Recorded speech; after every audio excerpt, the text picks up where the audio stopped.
La vida moderna sería impensable sin el petróleo, ese oro negro de cada día. Sin petróleo no circularían los autos, ni funcionarían los refrigeradores y tampoco habría lociones para el cuidado corporal. El petróleo está en casi todos los productos conocidos. Pero no es inagotable. La materia prima básica para los químicos está a punto de desaparecer. La industria química marcha por la senda equivocada desde hace un siglo. Porque apuesta demasiado por el petróleo. Sin petróleo se acabaría el negocio y las multinacionales de la industria química temen por su futuro.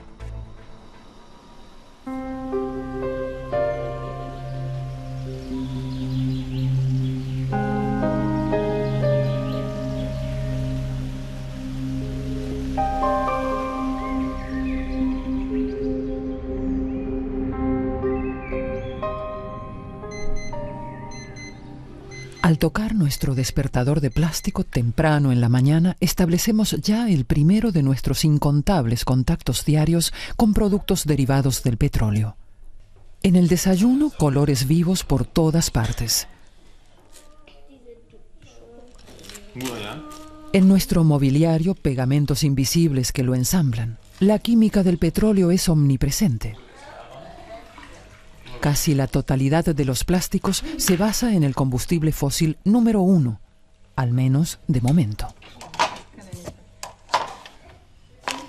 Hasta la pasta dentífrica usa el petróleo para sus tensoactivos, aromatizantes y conservantes. En definitiva, los humanos estamos en contacto diario con miles de sustancias y productos derivados del petróleo. Pero hasta el siglo XIX la situación fue bien distinta. La industria química no utilizaba petróleo, sino mayoritariamente sustancias vegetales, por ejemplo, para fabricar colorantes. El empresario Hermann Fischer propugna desde hace casi 40 años la vuelta a una producción química más conforme con la naturaleza. Los colorantes fueron las primeras sustancias naturales que los químicos lograron obtener artificialmente en laboratorio. Por entonces no se extraían del petróleo sino del alquitrán de hulla. Mauvin fue el primero y muy anhelado colorante sintético de alquitrán. A finales del siglo XIX, cerca del 80% de la producción mundial se obtenía en fábricas alemanas. Comenzaba la inigualable ascensión de la industria química. Y los colorantes solo fueron el principio. Los químicos sintetizaron cada vez más productos del alquitrán y luego del petróleo. Esto fue la verdadera hora del nacimiento de la industria química. Aquí puede leerse Sociedad Anónima de Anilinas. Para Hermann Fischer, una historia apasionante, pero a la vez el inicio de los problemas, porque muchos de los productos creados por el brillante nuevo mundo de la química son extremadamente tóxicos y dañan el medio ambiente. Ya en su época de estudiante, Hermann comienza a pensar en una química alternativa que permita volver a las raíces, pero sin renunciar a los métodos modernos. Inicia su búsqueda de ideas para una química suave, basada en materias primas sostenibles, revisando viejas obras científicas, botánica, medicina natural, recetarios y enciclopedias que encuentra en su mayoría en librerías de segunda mano. Su colección abarca hoy más de 15.000 ejemplares. Las cosas interesantes y útiles se encuentran si pones en ello toda tu alma y añades saber científico. Entonces, puedes componer tus propias recetas y afinarlas hasta que se correspondan con los requisitos del consumidor moderno. Es algo que requiere mucho tiempo. Quien piense que basta con comprar un par de libros viejos, hojear antiguas recetas de fabricación, preparar algo conforme a ellas y venderlo después, está condenado al fracaso. Pero ¿hasta qué punto es realista su sueño de una futura industria química ecológica? Que la idea puede funcionar para una empresa mediana ya lo demostró Hermann Fischer con su propia compañía, que desde hace 30 años produce pinturas y barnices a partir de materias primas vegetales. Uno de los primeros colorantes que logró obtener en su compañía proviene de la reseda. La reseda es una planta de muy fácil cuidado, que crece incluso en campos en barbecho, en terraplenes de vías férreas, etc. No precisa ni abono ni grandes cantidades de agua. Es por eso un buen ejemplo de que el nuevo modelo de producción química no competiría con la producción de alimentos. Pero lo que funciona a pequeña escala, ¿puede ser un modelo también para la gran industria? La planta de reseda, una vez triturada, debe cocer durante varias horas, un proceso bastante prolongado. Y un proceso que las multinacionales químicas no practican porque resulta demasiado costoso. Para obtener colorantes, prefieren seguir usando el petróleo. No se vislumbra una reconversión del modelo químico, a pesar de que sería factible. 25 kilos de reseda producen hasta 13 kilogramos de pigmento, pero las pinturas de pared precisan además de otros ingredientes para adherir y cubrir bien. Por ejemplo, aceites extraídos del lino, el ricino o el girasol. O resinas y ceras. ¿Materias primas para la química del mañana? Algo está claro. El petróleo, que hoy predomina absolutamente como materia prima, será una exótica rareza dentro de 50 años. Por eso debemos iniciar ahora la reconversión, el cambio de modelo químico, para que no suceda como con el cambio de modelo energético, que al hacerse precipitadamente está provocando muchos fallos. Fallos que podrían evitarse si los químicos se detuvieran a considerar los tesoros que la naturaleza ofrece, por ejemplo, la resina del alerce de los bosques alpinos. Pero no resulta sencillo recoger estos tesoros. Casi nadie desea empeñarse en una extracción tan dificultosa y que requiere mucha experiencia. Solo los resineros saben perfectamente cómo extraer la resina sin dañar el árbol.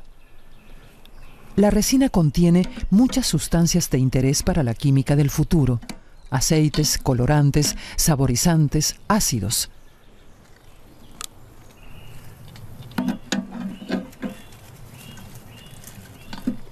Con resina se pueden fabricar pegamentos, plásticos o pomadas.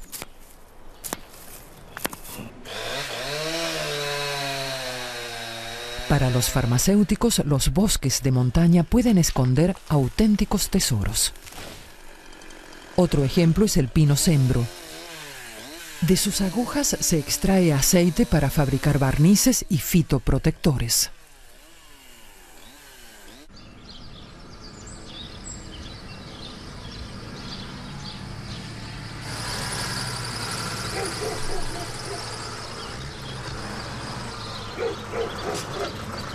$1.300 kilos de ramas de pino cembro hacen falta para llenar una vasija grande.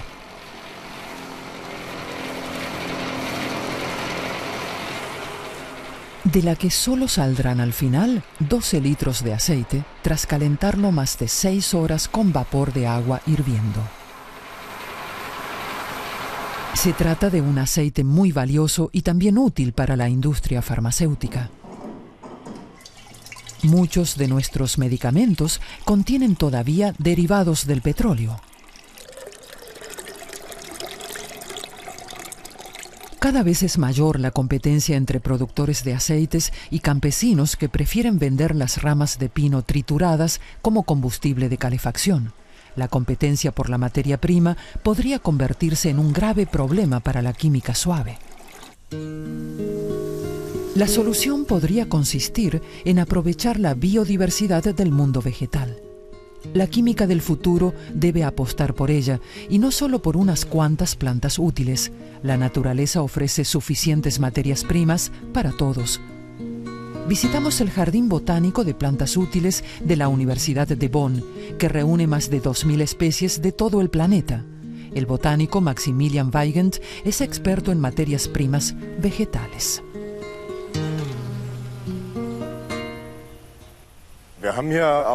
Existen sobre la Tierra más de 300.000 especies vegetales, de las que al menos 50.000 son útiles como materiales o alimentos.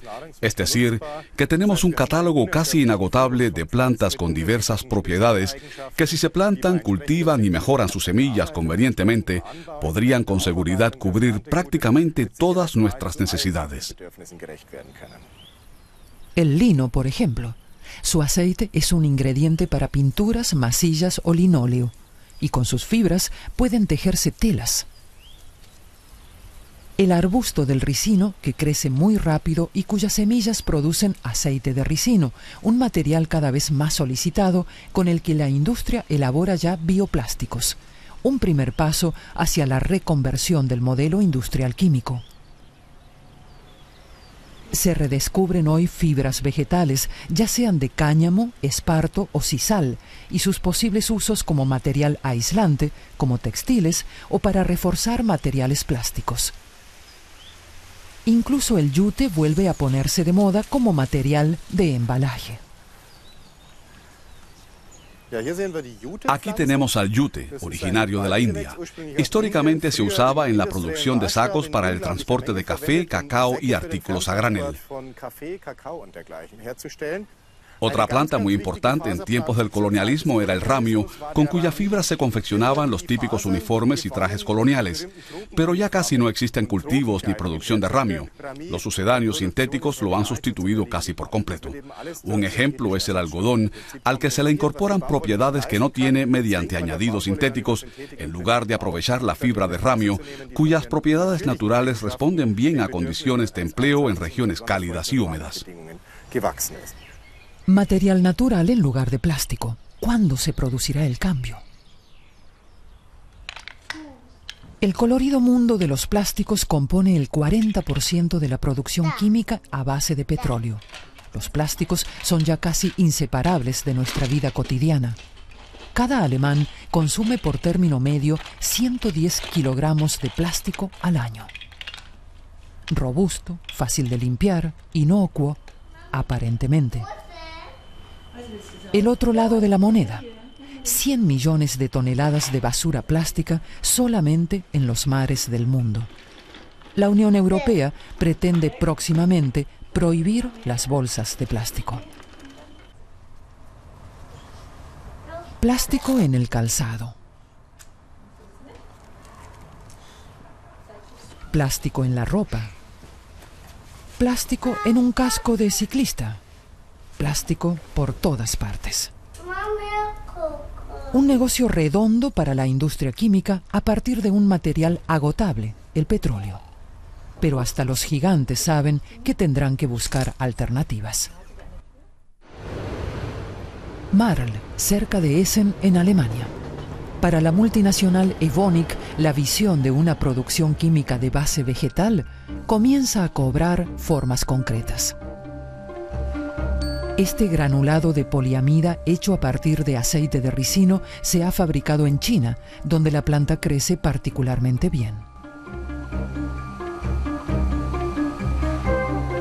Pero también en Evonik los bioplásticos son hasta hoy tan solo un producto marginal. Joachim Lelushko reconoce que, al igual que todas las otras multinacionales, la empresa continúa trabajando prioritariamente con petróleo.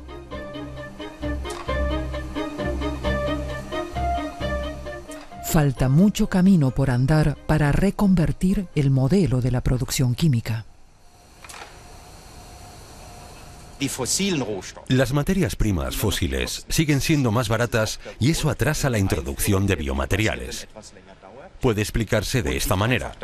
El petróleo se saca de un yacimiento y se elabora con un proceso químico estándar, mientras que en el caso de los biomateriales tenemos el cultivo, la población agrícola, la agricultura, o sea, toda una logística que encarece el producto con respecto al petróleo. Lo orgánico es más caro, también para el consumidor. Es uno de los motivos por los que el cambio de modelo químico solo comienza a esbozarse.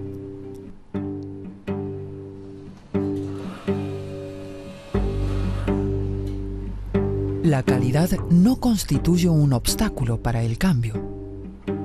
como muestran los nuevos productos en numerosas pruebas.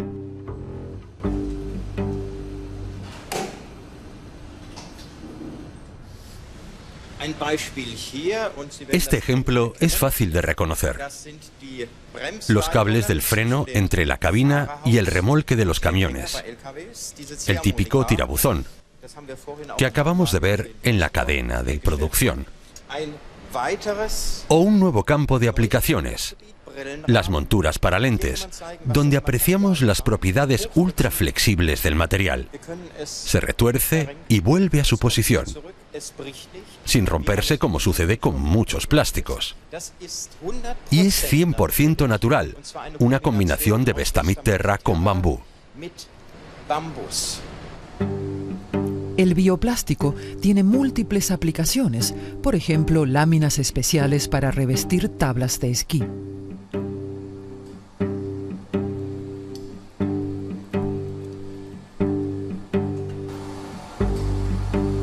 Otros productos irán surgiendo poco a poco.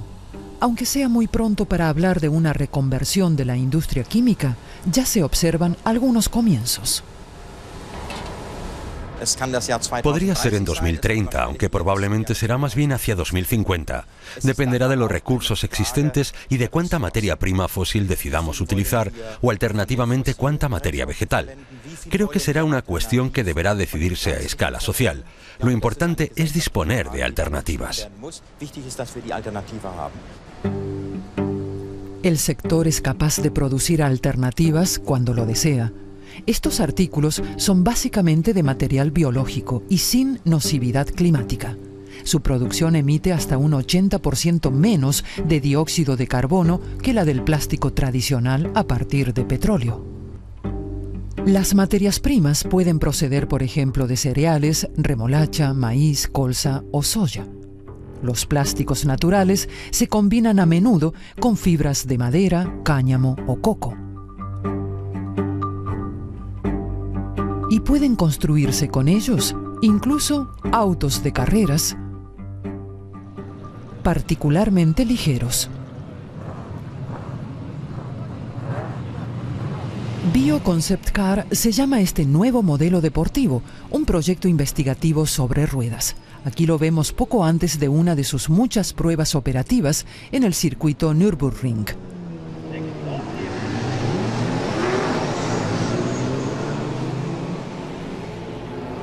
Se trata de un Volkswagen Scirocco modificado que no solamente consume combustibles vegetales, sino que además está construido en buena parte con esa materia prima por fuera y por dentro.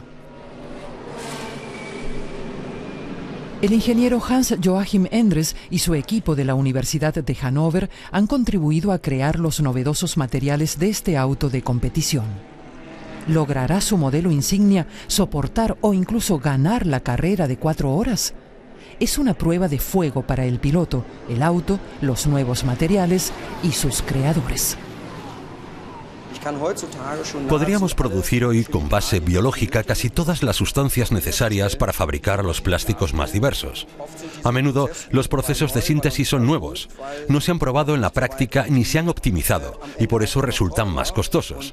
Y lógicamente la industria química opta entonces por la materia prima más barata. De momento, porque los nuevos materiales tienen un gran futuro, de lo que está convencido nuestro ingeniero. El prototipo no ganó la carrera del circuito de Nürburgring, pero demostró su valía y Hans-Joachim Endres presenta en la Feria Internacional de Frankfurt al vehículo y al piloto. La distribución de peso es mucho mejor. El auto es mucho más ligero gracias a la fibra vegetal.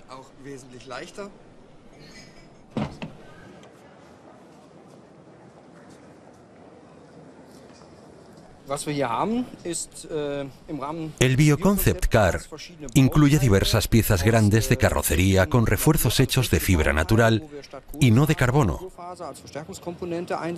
Elementos que cubren todo el exterior de este auto VLN de competición. Por ejemplo, la puerta es de resina vegetal reforzada con fibra de cáñamo. ¿Cómo puede oírse? La experiencia adquirida con este auto de carreras debiera revertir también sobre la producción automovilística normal. Pero, ¿funcionarán las innovaciones que aporta el Bioconcept Car para la gran industria automovilística?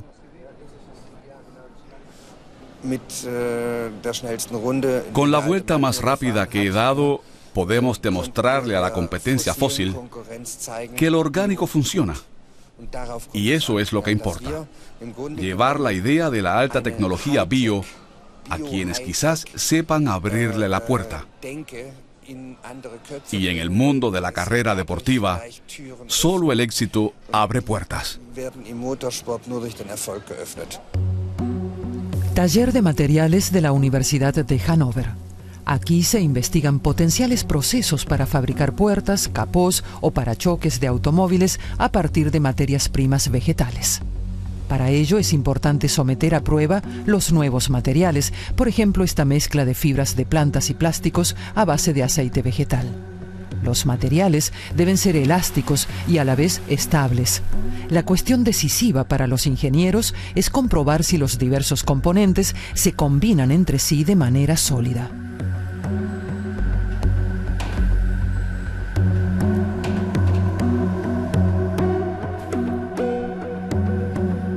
Eso se revela analizando una muestra en el microscopio electrónico de barrido con más de 2000 aumentos.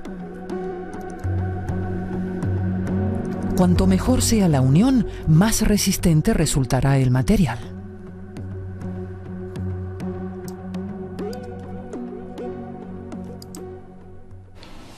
Una buena combinación para fabricar autos, resinas vegetales y fibras de cáñamo.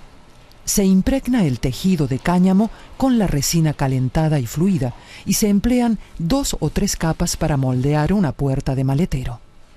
Un principio sencillo que quizás algún día resulte apropiado para la fabricación en serie.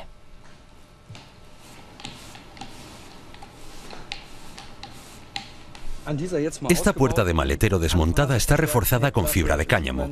Se aprecia muy bien el ahorro de peso. Es mucho más ligera que la de acero y eso no solo es posible usando fibra de carbono.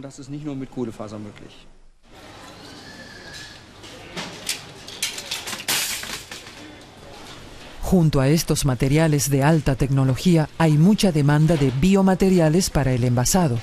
Las botellas de este tipo se componen casi íntegramente de derivados del petróleo. 1 de cada 10 litros del petróleo consumido mundialmente se emplea en la industria química. Pero cada vez son más los consumidores que piden envases bio y obligan a la industria a reaccionar.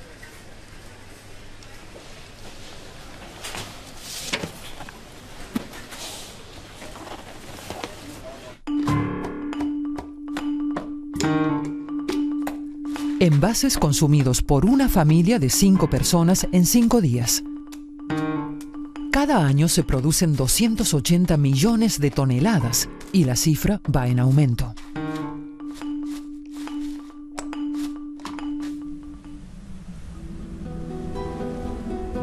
Pero, ¿cuánta tierra de cultivo sería necesaria en todo el planeta para sustituir todos los plásticos a base de petróleo por materias vegetales? Según cálculos de los ingenieros de Hannover, cerca del 5% de toda la superficie agraria mundial. Una superficie agraria que entraría en competencia con los cultivos alimentarios. Una posible solución sería que la industria química utilizase todo lo que los agricultores descartan, por ejemplo, la paja de los cereales. Sin olvidar el potencial que ofrece la madera. A partir de su material básico, la celulosa, los países forestales como Alemania podrían elaborar fibras textiles como la viscosa o bioplásticos. ¿Hacia dónde nos llevaría este camino? Hagamos una retrospectiva del futuro. Con esta dorada mezcla de diversos aceites vegetales se inició hace 30 años la breve pero exitosa historia de la producción química vegetal.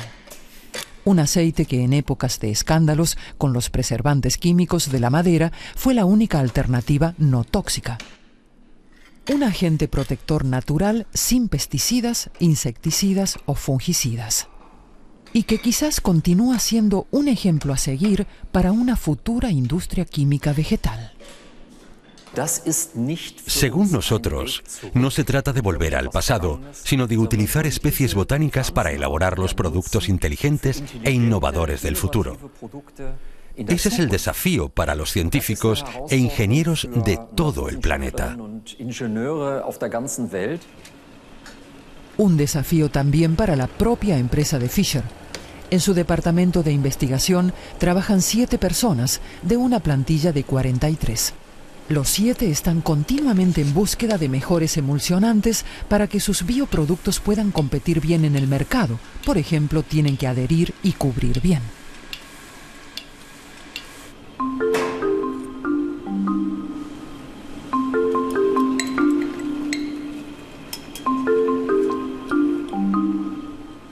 A fin de cuentas, será el cliente quien decida.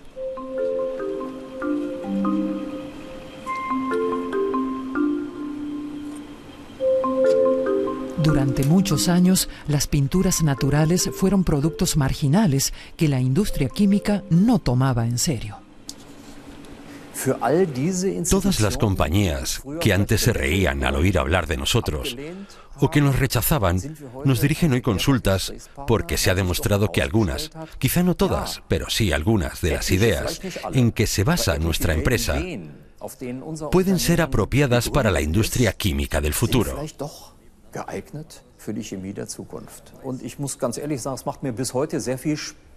Y sinceramente, a mí me sigue gustando y me encanta mi labor por el sencillo motivo de que siento que estamos trabajando en una encrucijada decisiva para el futuro de toda la sociedad.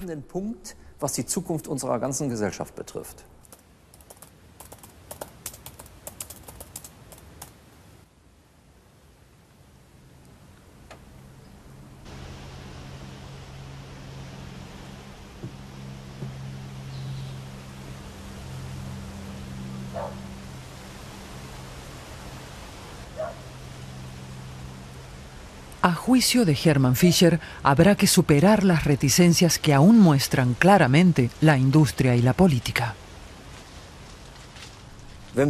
Si construimos reticencias mentales y objetamos que esto o lo otro, perderemos simplemente el tiempo y un buen día se agotará el petróleo y no dispondremos siquiera de alternativas. También los consumidores pueden hacer algo por la reconversión de la industria química. Exigir productos bio, comprar menos plásticos y, sobre todo, producir menos desechos.